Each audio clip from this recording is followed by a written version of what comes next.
वय कमी असल्यामुळे अजून 7-8 वर्ष तरी ऑपरेशन होऊ शकणार नाही म्हणे. मग त्याच्यानंतर आम्ही डॉक्टर काकतकरकडे ट्रीटमेंट घेतली. तर ते म्हटले गुडघ्याच्या ऑपरेशनला काहीच प्रॉब्लेम नाही, तिथं वयाची काहीच मर्यादा नाही. पण मग माझं एंजिओप्लास्टी झालेलं होतं.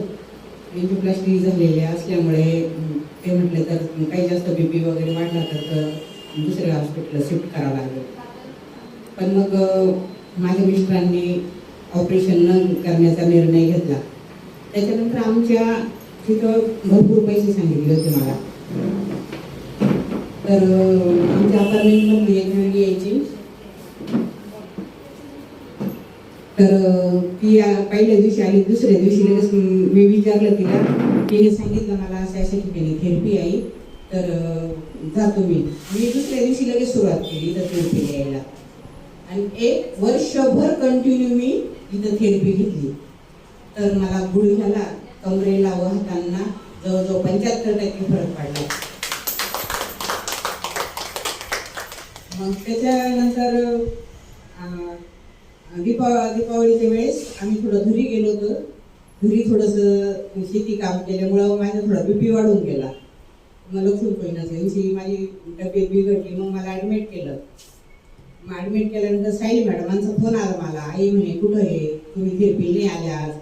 मग मी मॅडमांना सविस्तर सगळी माहिती सांगितली. मग त्यांनी मला खूप आधार दिला. काही तुम्ही बिलकुल घाबरू नका, म्हणजे तुम्ही 1 वर्षभर कंटिन्यू थेरपी घेतली तर तुम्हाला एंजिओग्राफी करायची वेळच येणार नाही म्हटले. डॉक्टरने सांगितलं होतं BP खूप वाढलेलं आहे, एखाद्या वेळेस एंजिओग्राफी करण्याची वेळ येईल. पण सायली मॅडम मला रोज फोन करायच्या, आई तुम्ही बिलकुल घाबरू नका, तुमची एंजिओप्लास्टी करण्याची वेळच येणार नाही.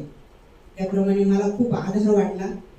5 दिवस ॲडमिट केलं होतं. शेवटी डिस्चार्जच्या दिवशी डॉक्टरने सांगितलं का एंजिओग्राफी करण्याची वेळ नाही आहे, BP नॉर्मल झाला आहे.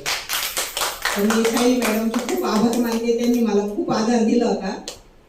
आणि मग त्याच्यानंतर मध्ये 4-5 महिन्याचा कालावधी गेला. मी काही इतकं म्हणजे एकदम अशक्तपणा आल्यामुळे मी एवढे पाय चालू शकत नव्हते. पण तृप्ती मॅडमांचा, सायली मॅडमांचा सारखा फोन, आई थेरपी घेऊ नका पण कमीत कमी भेटायला तरी या आम्हाला. मग 1 महिन्यापासून मी पण कंटिन्यू थेरपी चालू केली.